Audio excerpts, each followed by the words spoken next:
I dag drager vi mod England! Ja!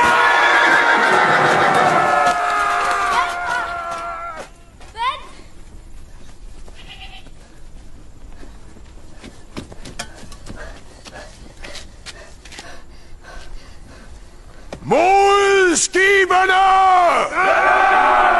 Svend, skal du ikke have hjelm på? Jeg synes, den er ret irriterende, den giver sådan en kløe i hårbunden. Nå, men... Hjalmar, jeg rider forsigtigt. Der er ingen, der siger, at du ikke rider forsigtigt, Svend. Men, og hvad skal jeg gøre ved den, når jeg kommer frem, Hjalmar? Skal jeg rende rundt med sådan en hjelm i England? Ja, det tænker jeg. Ja! Hvad sker der? Svend vil ikke have hjelm på! Han siger, den klør! I hovedbunden! Jeg kan sgu ikke rigtig høre, hvad du siger. Jeg er ikke typen, der bruger hjelm! Men det er en god idé. Den smadrer mine sætninger!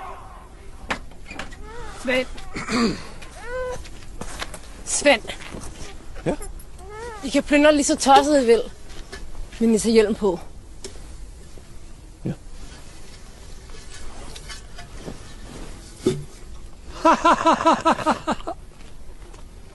Du skal se, englænderne bruger sikkert også hjelm. Mod skibene! God tur, far! Er du okay?